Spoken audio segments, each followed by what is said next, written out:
Dito naman tayo sa social work principle ni Felix Bistig. So, super daming nagtatanong sa akin nito, te. Na, di ba may pinost ako yung nag 100k yung like views. Tapos sabi nila, ma'am, magkakaiba ba yung mga principle, ganito, ganyan. No, same lang naman. Same lang naman sila ng explanation. So, para mas magets natin, explain natin yung kay Felix Bistig. Yung principle kasi ni Felix Bistig, ang sinasabi niya dyan is number 1, acceptance of people as they are. Yung tinatanggap mo yung tao, kung ano siya at kung sino siya. Acceptance, pagtanggap mo sa isang tao kung ano siya at sino siya. Okay, dito tayo participation of the client in problem solving. Yung kapag nagpa-participate daw yung client sa pagsasolve ng problema niya. Oh, very self-explanatory naman to siya, te. Number 3, self-determination as the right of the client. So, ito yung sinasabi ko na hindi kayo yung magde-decide sa client nyo. Hindi pwede na sasabihin mo muna, ma'am, mali yung ginagawa mo, ma'am. Ito na lang yung gawin natin. Kahit ayaw niya namang gawin. Like, sino ka ba para pagsabihin mo ng ganun yung client mo? Hindi naman ikaw yung nakakaramdam ng problema niya, hindi naman ikaw yung nahihirapan. So, wala kang karapatan na sabihan siya na, ma'am, mali yung ginagawa mo, ma'am, ito yung gawin natin, ma'am, ganito, ganito dapat. Pwede kang mag-suggest, pero in a way na may intindihan ng client mo na suggestion lang yun.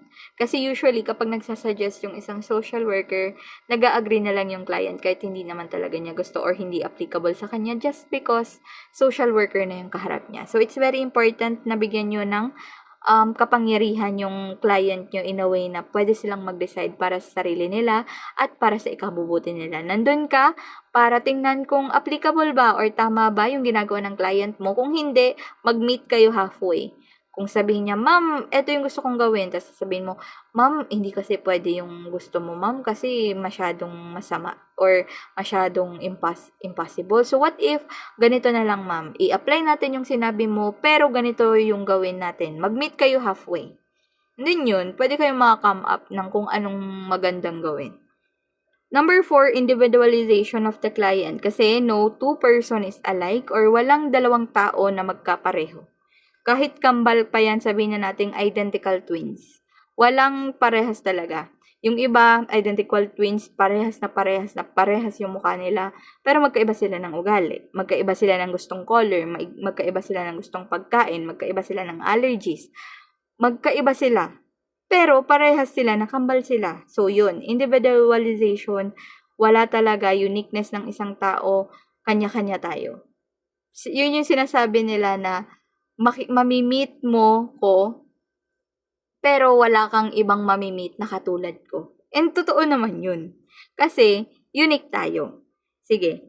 Confidentiality number 5. Paulit-ulit, confidentiality, yan yung hindi mo pwedeng ipagchismisan yung case ng client mo, hindi pwedeng i-picture mo yung client mo at i-post mo sa social media. Hindi pwede na yung sinabi mo sa client mo is ipagchika-chika mo din sa iba. Confidentiality, kailangan hindi ka makikipag-chismisan. Ang sasabihin mo lang sa ibang tao is yung relevant. Kung kailangan nila, for example, tutulungan din nila yung client, pwede kayong mag-case conference. Pero kung wala namang kwenta, like pag-uusapan nyo lang yung client, hindi pwede. Sige, dito tayo sa number 6, worker self-awareness. Dapat you as a worker is may self-awareness ka. Dapat aware ka sa sarili mo, sa mga pinagsasabi mo, sa mga ganito, ganyan. Very na ako dito kasi even ako, usually kasi kapag nagdi-discuss ako, masyado akong nagdo-dwell in doon sa discussion ko. And minsan, may nasasabi ako, diba dito na, hindi siya inappropriate. And yun, napapansin ko yung sarili ko. And yun yung self-awareness. Kailangan you as a worker, aware ka na may mali kang nasabi, aware ka na may mali kang nagawa, and dapat itama mo yun, or dapat i-address mo yun. Hindi porket worker ka, sasabihin mo na perfect ako. Kasi walang taong perfect. Nagkakamali po tayong lahat, and I also accept any mistakes naman. So, kung may hindi kayo gusto sa mga pinagsasabi ko dito, or may hindi kayo, hindi kayo nag-agree sa sinabi ko, don't hesitate to tell me na, ma'am, I think wrong yung sinabi mo, ma'am, kasi ito yung nabasa ko sa book, as long as may facts naman kayo na maipapakita, or may mga resources kayo na reliable. Kasi kung i-argue nyo ko just because ayaw nyo sa pinagsasasabi ko, hindi ko yun tatanggapin. Pero kung i-argue nyo ko dahil may nakita kayo na mas tama yung explanation or mali yung nasabi ko, go ahead. Okay lang yun. Okay? Kaya nga din yung worker is my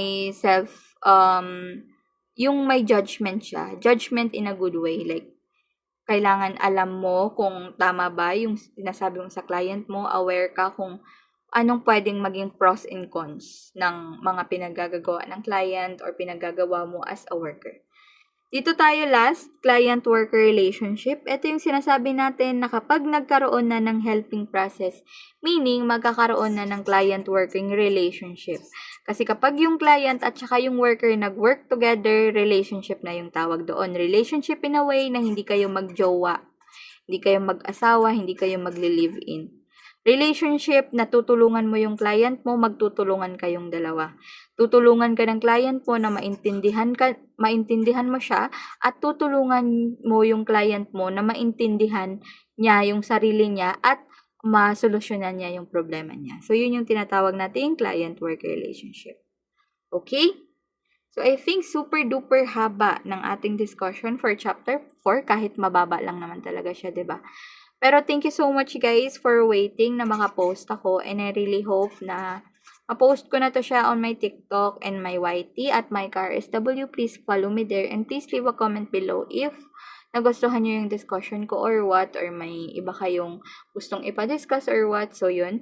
I have reviewers pala and also mga soft copies ng books na sa TJ isi-send and mga flashcard. Hindi nga lang siya libre, pero alam ko na makakatulong sa inyo for the board exam. And sa mga nakikinig naman dito na hindi pa magbo-board exam pero gusto nilang mag-advance study, pwede kayong mag-PM sa akin, okay?